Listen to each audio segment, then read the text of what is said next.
आज हम पढ़ेंगे फैमिली एस्ट्रेसी के बारे में। फैमिली एस्टरेसी, इसे सनफ्लावर फैमिली के नाम से भी जानते हैं क्योंकि इसमें जो ऑर्नामेंट वाले जो प्लांट होते हैं बहुत ही मतलब विकसित पादप होता है। और ऑर्नामेंट्स के जो जितने भी प्लांट होते हैं वो सारे के सारे इसी फैमिली के अंदर आते हैं। इसे हम क्या बोलते हैं, सनफ्लावर फैमिली। और इस फैमिली का 900 जो जनेरा होते हैं, 900 जनेरा इसके ऑल ओवर वर्ल्ड के अंदर पाए जाते हैं और 13,000 इसकी स्पीसीज पाई जाती है। 13,000 इसकी स्पीसीज मिलती है। इंडिया में अगर देखें तो 138 इसके जनेरा इंडिया में पाए जाते हैं और 700 से ज्यादा जो स्पीसीज होती है वो इसकी इंडिया में देखी गई है।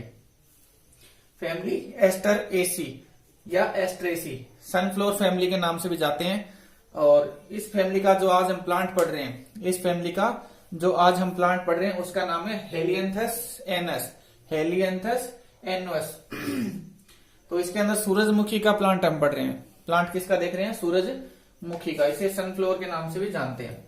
तो सबसे पहले जब भी हम प्लांट डिस्क्रिप्शन लिखते हैं तो हम प्लांट की हैबिट लिखते हैं। सबसे पहले प्लांट का हैबिट। तो हैबिट में जो मोस्टली इसके जो पादप होते हैं, एस्ट्रेसी फैमिली के मोस्टली जो पादप होते हैं वो हर्ब होते हैं। बहुत कम इसके शर्ब होते हैं और बहुत रेयर कंडीशन के अंदर मतलब 2 या 3 इसकी स्पीसीज ऐसी होती है जो ट्रीज के रूप में देखी जाती है। जो वृक्ष होते हैं वो बहुत ही कम होते हैं इसके अंदर। उसके बाद में हम इसका रूट सिस्टम देखते हैं। तो डाइकोट फैमिली और डाइकोट फैमिली के अंदर जो रूट पाई जाती है वो टेप रूट होती है। हेलियंथस के अंदर टेप रूट पाई जाती है और ब्रांच्ड होती है, शाखित होती है। रूट के बाद हम देखते हैं इसका स्टेम। तो इसका जो स्टेम होता है वो इरेक्ट सीधा स्टेम होता है। इरेक्ट होता है, सीधा स्टेम होता है। अपर पार्ट जो होता है इसका हर्बेशियस होता है। मतलब अब उसका जैसे स्टेम है तो स्टेम का जो ऊपर का जो पार्ट रहता है, ये वाला ऊपर का जो भाग होता है ये हर्बेशियस होता है। प्लेन स्मूथ होता है, प्लेन और स्मूथ होता है, चिकना होता है, थोड़ा सॉफ्ट होता है। और लोअर पार्ट जो रहता है स्टेम का, जो नीचे का जो भाग रहता है स्टेम का नीचे का जो पार्ट होता है वो कैसा होता है, वुडी। वुडी का मतलब काष्ठी है। ये कैसा होता है, नीचे का जो पार्ट होता है वो वुडी होता है, काष्ठी होता है। स्टेम ब्रांच्ड होता है, बहुत सारी शाखाएं स्टेम के ऊपर पाई जाती है। और सिलेंड्रिकल होता है। सिलेंड्रिकल का मतलब बेलनाकार स्टेम होता है, सॉलिड होता है, कठोर होता है। स्टेम कैसा रहेगा, सॉलिड होता है, कठोर होता है। स्टेम के बाद में हम देखेंगे लीफ। तो इसके अंदर सिंपल लीफ पाई जाती है, बहुत ही साधारण लीफ होती है। अल्टरनेट होती है। अल्टरनेट होने का मतलब क्या होता है कि लीफ जो रहती है वो एक इस तरफ लगती है, एक इस तरफ, एक इस तरफ, अपोजिट डायरेक्शन के अंदर लीफ लगती है। तो इसे हम क्या बोलते हैं, अल्टरनेट लीफ बोलेंगे। पेटियोलेट होती है, लीफ का डंठल पाया जाता है और डंठल को हम इसमें पेटियोल बोलते हैं। लीफ जो रहती है उसका डंठल होता है और डंठल को क्या बोलेंगे, पेटियोल। तो लीफ कैसी हो जाएगी, पेटियोलेट। एक्स स्टिप्यूलेट होती है, मतलब जहां पे लीफ लगी रहती है, जहां से लीफ लगी रहती है वहां पे एक छोटी सी, इसका जो डंठल होता है वहां पे एक छोटी सी लीफ होती है जिसे हम स्टिप्यूल बोलते हैं। स्टिप्यूल इसके अंदर एब्सेंट होती है। तो प्लांट लीफ कैसी हो जाएगी, एक्स स्टिप्यूलेट। लीफ को हम क्या बोलेंगे, एक्स स्टिप्यूलेट। ओवेट होती है। ओवेट होने का मतलब इस प्रकार से अंडाकार लीफ होती है, ओवल शेप में होती है, अंडाकार होती है। Siret margin. सिरेट मार्जिन होने का मतलब क्या होता है कि लीफ के जो किनारे रहते हैं, लीफ के जो मार्जिन होते हैं या जो किनारे होते हैं वो इस तरह से होते हैं, है ना। लीफ के जो किनारे होते हैं इस तरह से मुड़े हुए रहते हैं। रीजेज एंड ग्रूव्स पाई जाती है। उबड़ खाबड़ किनारा ऐसा थोड़ा सा इस तरह से रहेगा। उसका लीफ जो होती है उसका किनारा इस तरह से होता है। तो इस प्रकार की जो लीफ होती है उसे हम क्या बोलते हैं, सिरेट मार्जिन बोलते हैं। लीफ को हम क्या बोलेंगे, सिरेट मार्जिन लीफ होती है। उसके बाद में लीफ कैसी हो जाती है, एक्यूट। एक्यूट होने का मतलब होता है कि लीफ का जो एपेक्स का जो पार्ट होता है वो इस प्रकार से निडल शेप होता है। लीफ का एपेक्स जो पार्ट होता है वो कैसा होता है, थोड़ा तीखा होता है, पॉइंटेड होता है, निडल शेप में होता है, जिसे हम क्या बोलते हैं, एक्यूट बोलते हैं। उसके बाद में आता है इसका इनफ्लोरेसेंस, पुष्पक्रम। तो इसका जो पुष्पक्रम होता है वो कैसा होता है, कैपिटुलम। कैपिटुलम को बोलते हैं मुंडक। कैपिटुलम को मुंडक बोलते हैं। इसमें 2 प्रकार के फ्लोअर्स पाए जाते हैं। 2 टाइप के इसके अंदर फ्लोअर मिलते हैं। जो यहाँ पे बीच में जो फ्लोर रहते हैं, बीच वाली जो जगह होती है वहां पे जो फ्लोर होते हैं उसे हम बोलते हैं डिस्क फ्लोरेट। उसे हम क्या बोलेंगे, डिस्क फ्लोरेट। और साइड में जो ऊपर वाले जो फ्लोर होते हैं, ऊपर वाले जो पेरिफेरल जो फ्लोर होते हैं उन्हें हम बोलते हैं रे फ्लोरेट। उसे क्या बोलेंगे, रे फ्लोरेट। तो इसका जो इनफ्लोरेसेंस होता है वो कैसा होता है, कैपिटोलम या मुंडक बोलते हैं इसको हिंदी में। तो मुंडक टाइप का होता है। उसके बाद में आता है इसका फ्लोर। तो फ्लोर ब्रेक्ट प्रेजेंट होती है। जो फ्लोर होते हैं उनकी वो जहां पे फ्लोर प्रेजेंट होते हैं, जैसे मान लो ये रे फ्लोर है या डिस्क फ्लोर है, दोनों जो फ्लोर होते हैं वो चारों तरफ ब्रैक्ट से घिरे हुए रहते हैं, छोटे छोटे ब्रैक्ट इसके अंदर पाए जाते हैं। दोनों फ्लोर कैसे होते हैं, ब्रैक्टिएट होते हैं, सेसाइल होते हैं। सेसाइल होने का मतलब जो फ्लोर होते हैं उनका डंठल एब्सेंट होता है, फ्लोर का डंठल एब्सेंट होता है। फ्लोर के डंठल को हम पेडिसिल बोलते हैं। अगर डंठल होता है तो फ्लोर कैसा हो जाता है, पेडिसिलेट। लेकिन यहाँ पे फ्लोर का डंठल एब्सेंट है, फ्लोर के अंदर डंठल नहीं होता, तो हम क्या बोलेंगे, सेसाइल। सेसाइल इनकम्प्लीट फ्लोर होता है। पहले हम बात कर रहे हैं रे फ्लोर की, पहले हम बात कर रहे हैं रे फ्लोरेट की। तो ये जो रे फ्लोरेट होते हैं इनमें ब्रैक्ट प्रेजेंट होती है तो ब्रैक्टिएट बोलेंगे। सेसाइल होते हैं, इनका डंठल नहीं होता तो क्या बोलेंगे, सेसाइल। इनकम्प्लीट होते हैं, इनकम्प्लीट होने का मतलब एंड्रोसियम और गाइनोसियम दोनों एब्सेंट होते हैं। एंड्रोसियम और गाइनोसियम दोनों एब्सेंट होते हैं तो फ्लोर कैसा हो जाएगा, इनकम्प्लीट। अगर एंड्रोसियम गाइनोसियम अगर होते भी हैं तो बहुत ऐसे मतलब विकसित नहीं होते, डेवलप नहीं होते हैं। लिग्यूलेट, लिग्यूलेट होने का मतलब ये जो फ्लोर होते हैं वो जीभ के आकार के होते हैं। जो फ्लोर होते हैं ना उनकी शेप कैसी होती है, टंग के जैसी, जीभ के जैसी होती है, तो इसे हम क्या बोलते हैं, जीभिकार। पिस्टिलेट, पिस्टिलेट होने का मतलब स्त्री केसर, हिंदी में इसे बोलते हैं स्त्री केसर। पिस्टिलेट होते हैं। जाइगोमोर्फिक होते हैं। जाइगोमोर्फिक होने का मतलब क्या होता है कि फ्लोर को जब बीच में से काटेंगे, मान लो ये फ्लोर है और इसको बीच में से काटेंगे तो दो अलग अलग भाग प्राप्त होते हैं। हमें दो अलग अलग भाग प्राप्त होंगे, समान भाग प्राप्त नहीं होते, तो इसे हम क्या बोलेंगे, जाइगोमोर्फिक। एपिगाइनस होता है। एपिगाइनस होने का मतलब क्या होता है कि जो थैलस होता है, थैलस के अंदर ओवरी पाई जाती है। इसका जो थैलेमस होता है उसके अंदर ओवरी पाई जाती है, तो इसे हम क्या बोलेंगे, एपिगाइनस बोलेंगे। तो ये कौन सा फ्लोर था, ये बाहर वाला, जो बाहर के जो फ्लोर हमें दिख रहे हैं इन्हें हम बोलते हैं रे फ्लोरेट। तो ये जो फ्लोर का जो लिखा हुआ है ये किसका है, रे फ्लोरेट का। अब हम पढ़ेंगे इसका डिस्क फ्लोर जो होता है वो कैसा होता है, या हम पहले इसके ये जो रे फ्लोरेट जो फ्लोरेट है उसके पहले एंड्रोसियम, गाइनोसियम, कैलेक्स और कोरोला के बारे में पढ़ लेते हैं। एक बार अलग से मैं उसका बता दूंगा किसका, ये जो डिस्क फ्लोर होता है उसका अलग से हम देख लेंगे, ठीक है।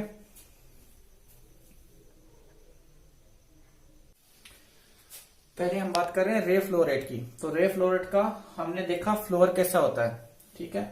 तो फ्लोर के अंदर ब्रैक्ट प्रेजेंट होते हैं, दोनों साइड में जो फ्लोर रहता है उसके चारों तरफ फ्लोर कैसा रहेगा, ब्रैक्ट से घिरा हुआ रहता है, तो ब्रैक्टिएट फ्लोर बोलते हैं। फ्लोर का हम क्या बोलेंगे, ब्रैक्टिएट फ्लोर बोलते हैं। अब हम देखते हैं इसमें कैलेक्स, जो रे फ्लोरेट होता है उसके अंदर कैलेक्स किस टाइप का होता है। तो कैलेक्स इसका पेपस होता है। पेपस होने का मतलब क्या होता है कि छोटे छोटे व्हाइट कलर के जो कैलेक्स होते हैं, जब बहुत सारे कैलेक्स पाए जाते हैं लेकिन छोटे छोटे होते हैं, स्केली होते हैं, व्हाइट कलर के होते हैं, स्केली होते हैं, छोटे छोटे व्हाइट कलर के होते हैं, और इनका एस्टिवेशन कैसा होता है, वेलवेट एस्टिवेशन होता है। इस प्रकार के जो कैलेक्स होते हैं उसे हम बोलते हैं पेपस, उसे हम क्या बोलेंगे, पेपस। तो कैलेक्स इसके अंदर पेपस टाइप का होता है, छोटे छोटे स्केली व्हाइट कलर के होते हैं और वेलवेट एस्टिवेशन के अंदर दिखाई देते हैं। कैलेक्स के बाद में कोरोला, तो 5 इसके अंदर कोरोला पाए जाते हैं, 5 कोरोला होते हैं। इस तरह से कोरोला कैसा रहेगा, इस तरह से ऊपर के साइड में कोरोला निकले हुए रहते हैं, 5 कोरोला इस तरह से इसके अंदर प्रेजेंट होते हैं। गेमोपिटेलस होते हैं। गेमोपिटेलस होने का मतलब क्या होता है कि जो 5 कोरोला होते हैं वो आपस में जुड़े हुए पाए जाते हैं। 5 कोरोला आपस के अंदर जुड़े हुए रहते हैं, तो उसे हम क्या बोलते हैं, गेमोपिटेलस। ट्यूब लाइक स्ट्रक्चर होती है, एक नलिकाकार रचना के रूप में होते हैं। कोरोला कैसे होते हैं, एक ट्यूब लाइक स्ट्रक्चर निकली हुई रहती है, एक नलिकाकार रचना के रूप में दिखाई देते हैं, और इनका एस्टिवेशन भी कैसा होता है, वेलवेट एस्टिवेशन के अंदर ये अरेंज रहते हैं। एंड्रोसियम इसमें एब्सेंट होता है। हमने जब फ्लोर पढ़ा था तो एंड्रोसियम और गाइनोसियम दोनों ही फ्लोर के अंदर एब्सेंट होते हैं, तो यहाँ पे गाइनोसियम भी इसमें एब्सेंट होता है और एंड्रोसियम भी इसके अंदर एब्सेंट होता है। उसके बाद में इसका फ्लोरल फॉर्मूला, तो रे फ्लोरेट जो होता है उसका फ्लोरल फॉर्मूला हम देखेंगे। तो ब्रैक्ट इसके अंदर प्रेजेंट होती है, फ्लोर को हम ब्रैक्टिएट बोलते हैं, तो ब्रैक्ट की जगह हम क्या लिखते हैं, BR। फ्लोर कैसा होता है, जाइगोमोर्फिक। फ्लोर को बीच में से काटेंगे तो दो अलग अलग भाग प्राप्त होते हैं, जिसे हम क्या बोलते हैं, जाइगोमोर्फिक। तो यहाँ पे हमने जाइगोमोर्फिक के लिए इस तरह का साइन लगाया परसेंटेज का। न्यूट्रल होते हैं, न्यूट्रल होने का मतलब ये बंदे होते हैं। इनकम्प्लीट फ्लोर होता है, एंड्रोसियम और गाइनोसियम दोनों ही फ्लोर के अंदर एब्सेंट होते हैं, तो फ्लोर हम क्या बोलते हैं, इनकम्प्लीट। कैलेक्स कैसा होता है, पेपस टाइप का, तो यहाँ पे हमने इसको लिखा है पेपस। कैलेक्स कैसा होता है, पेपस। कोरोला 5 होते हैं वेलवेट एस्टिवेशन में, जब सभी कोरोला जब आपस में जुड़े हुए रहते हैं, कैसे, गेमोपिटेलस होते हैं। तो यहाँ पे हम जैसे 5 लिखकर उसे आपस में ब्रैकेट में बंद कर देते हैं। तो इसका मतलब क्या हो गया, ये सभी आपस में जुड़े हुए हैं, गेमोपिटेलस होते हैं। एंड्रोसियम एब्सेंट होता है, गाइनोसियम एब्सेंट, ओवेरी इंफीरियर, है ना। थैलेमस के अंदर ओवेरी पाई जाती है तो ओवेरी को हम क्या बोलते हैं, इंफीरियर। थैलेमस के अंदर ओवेरी पाई जाती है तो ओवेरी कैसी हो जाएगी, इंफीरियर।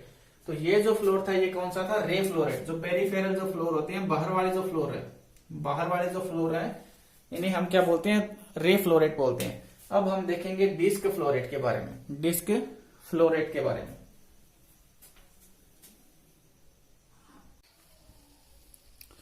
अब हम देखते हैं जो डिस्क इसका जो फ्लोर होता है, डिस्क जो फ्लोरेट होता है उसके बारे में। डिस्क फ्लोरेट कहां पे होता है, ये वाला जो सेंटर वाला जो फ्लोर होता है, बिल्कुल जो डिस्क के रूप में होता है, गोलाकार होता है, केंद्रीय जो भाग रहता है, वहां पे जो फ्लोर पाए जाते हैं उन्हें हम क्या बोलते हैं, डिस्क फ्लोरेट बोलते हैं।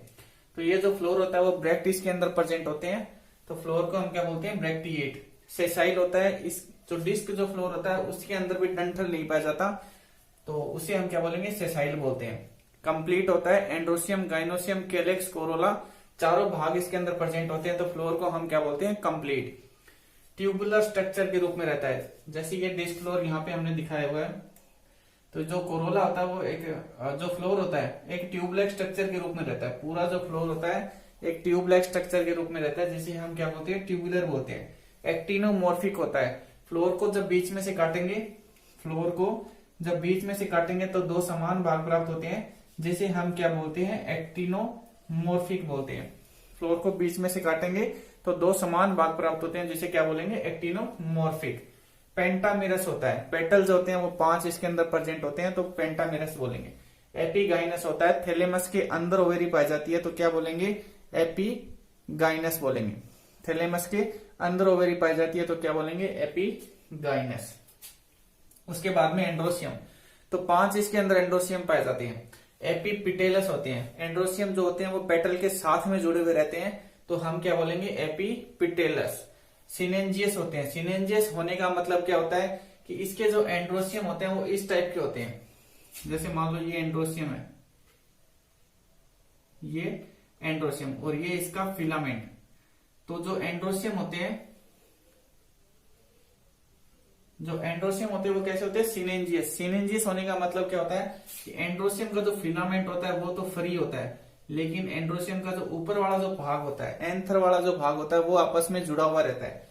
5 एंड्रोसियम होते हैं, लेकिन फिलामेंट उनका कैसे होता है, फ्री होता है, और ऊपर वाला जो पार्ट होता है वो इस तरह से इनका जुड़ा हुआ रहता है। तो इसे हम क्या बोलते हैं, सिनेंजियस बोलते हैं।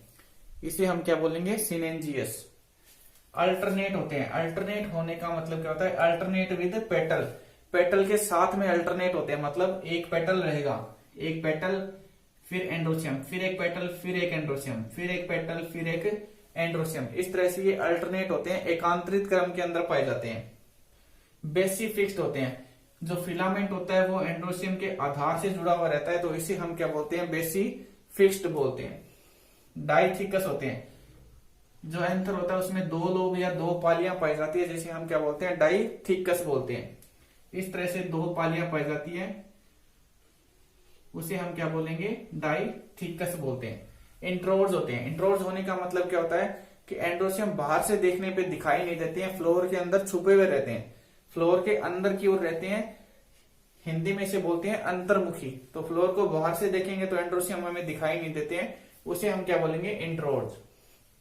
गाइनोसियम बाइकार्पिलरी होता है, 2 कार्पल गाइनोसियम के अंदर प्रेजेंट होते हैं, तो उससे हम क्या बोलेंगे, बाइकार्पिलरी। सिनकार्पस, सिनकार्पस होने का मतलब क्या होता है कि दोनों कार्पल आपस में जुड़े हुए रहते हैं, दोनों कार्पल आपस में जुड़े हुए रहते हैं, तो इसे हम क्या बोलेंगे, सिनकार्पस। यूनिलोक्यूलर, एक ही चेंबर के अंदर रहते हैं, एक ही लोक्यूल होता है, तो उसे हम क्या बोलेंगे, यूनिलोक्यूलर। बेसल प्लेसेंटेशन, यहाँ पे हमने ओवेरी का टीएस दिखाया है, जिसमें जो ओव्यूल जो रहते हैं वो कैसे, इनका जो प्लेसेंटा जो रहता है वो कहाँ पे, बेसल, आधारीय भाग से प्लेसेंटा जुड़ा हुआ रहता है, तो इसे हम क्या बोलेंगे, बेसल प्लेसेंटेशन बोलते हैं। एपिगाइनस होता है तो ओवेरी कैसी हो जाएगी, इंफीरियर। ओवेरी को हम क्या बोलेंगे, इंफीरियर ओवेरी। तो यहाँ पे हमने एक ये डिस्क फ्लोरेट की स्ट्रक्चर बनाई है, जिसमें ये ब्रैक्ट प्रेजेंट होते हैं, ब्रैक्ट इसके अंदर प्रेजेंट होते हैं, ट्यूबुलर स्ट्रक्चर होता है, ऊपर की तरफ में एंड्रोसियम रहते हैं, ठीक है, छोटा सा इसका स्टाइल होता है, छोटा सा स्टाइल इसका प्रेजेंट होता है। कोरोला जो रहते हैं वो एक ट्यूबुलर स्ट्रक्चर के रूप में रहते हैं। कोरोला का स्ट्रक्चर इसके अंदर वैसा ही होता है जैसे हमने पहले पढ़ा था, जैसे हमने थोड़ी देर पहले जब कोरोला पढ़ा था वैसा का वैसा कैलेक्स और कोरोला इसके अंदर प्रेजेंट होते हैं। कैलेक्स इसके अंदर भी पेपस होता है, कैलेक्स इसके अंदर भी पेपस होता है। पेपस होने का मतलब क्या होता है कि जो कैलेक्स होता है वो परसिस्टेंट होता है। परसिस्टेंट किसको बोलते हैं कि जब फ्रूट लग जाता है, जब फ्रूट लग जाता है तो फ्रूट लगने के बाद भी कैलेक्स प्रेजेंट होता है, फ्रूट लगने के बाद भी कैलेक्स प्रेजेंट होता है तो उसे हम क्या बोलते हैं, परसिस्टेंट। पेपस होता है सफेद छोटे छोटे व्हाइट कलर में रहते हैं तो उसे हम क्या बोलते हैं, पेपस। कैलेक्स इसका पेपस होता है। ठीक है, अब हम देखते हैं इसका फ्लोरल फॉर्मूला और इसका फ्लोरल डायग्राम।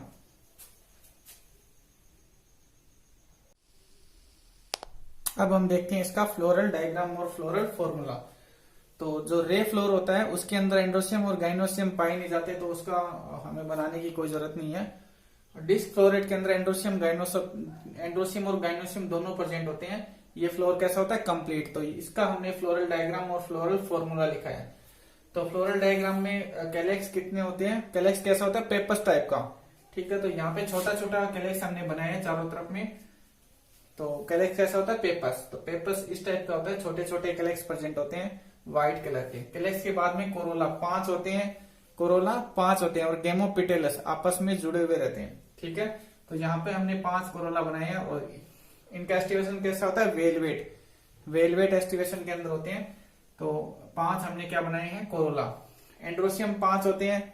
एंड्रोसियम कितने होते हैं, 5। और पेटल के साथ अल्टरनेट होते हैं, जैसे एक एंड्रोसियम फिर एक पेटल, फिर एंड्रोसियम फिर पेटल, फिर एंड्रोसियम फिर पेटल, एंड्रोसियम पेटल। तो अल्टरनेट क्रम के अंदर हमने इन्हें बनाया। एंड्रोसियम के बाद में हमने ओवेरी बनाई है, बाइकार्पिलरी होती है और बेसल प्लेस इंटेंशन। जैसे हमने ओवेरी का टीएस बनाया था वैसा का वैसा यहाँ पे हमने ओवेरी बनाया। तो ये इसका ब्रैक्ट हो गया, ब्रैक्ट इसके अंदर प्रेजेंट होती है तो यहाँ पे हमने ब्रैक्ट बनाया। फ्लोर कैसा होता है, एक्टिनोमॉर्फिक। तो यहाँ पे हमने एक्टिनोमॉर्फिक का साइन लगाया। अब हम देखते हैं इसका फ्लोरल फॉर्मूला। तो ब्रैक्ट इसके अंदर प्रेजेंट होती है तो BR लिखेंगे। फ्लोर एक्टिनोमॉर्फिक होता है, फ्लोर को बीच में से काटेंगे तो 2 समान भाग प्राप्त होते हैं तो उसके लिए एक्टिनोमॉर्फिक का साइन लगा देते हैं। फ्लोर कंप्लीट होता है, एंड्रोसियम गाइनोसियम कैलेक्स कोरोला चारों प्रेजेंट होते हैं तो फ्लोर कैसा हो जाएगा, कंप्लीट। कैलेक्स पेपस टाइप का होता है तो हमने कैलेक्स को क्या लिखा है, पेपस। कोरोला 5 होती हैं और गेमोपिटेलस होते हैं। वेलवेट एस्टिवेशन में रहता है, गेमोपिटेलस होते हैं, सब आपस में जुड़े हुए रहते हैं तो हमने क्या कर दिया, इसको ब्रैकेट में लिख दिया है। एंड्रोसियम 5 होते हैं और सिनेंजियस होते हैं। एंड्रोसियम 5 और सिनेंजियस आपस में जुड़े हुए तो इसका हमने ब्रैकेट लगा दिया। गाइनोसियम बाइकार्पिलरी होता है, 2 कार्पल होते हैं तो यहाँ पे दोनों कार्पल कैसे होते हैं, सिन कार्पस आपस में जुड़े हुए तो यहाँ पे हमने ब्रैकेट लगाया है। और ओवेरी कैसी है, इन्फीरियर। तो इन्फीरियर ओवेरी के लिए ऊपर की तरफ में हम क्या कर देते हैं, एक लाइन कर देते हैं। तो ये हो गया इसका फ्लोरल फॉर्मूला और इसका फ्लोरल डायग्राम। वीडियो अगर अच्छा लगे, पसंद आया हो तो लाइक शेयर और सब्सक्राइब जरूर करें। थैंक यू भैया।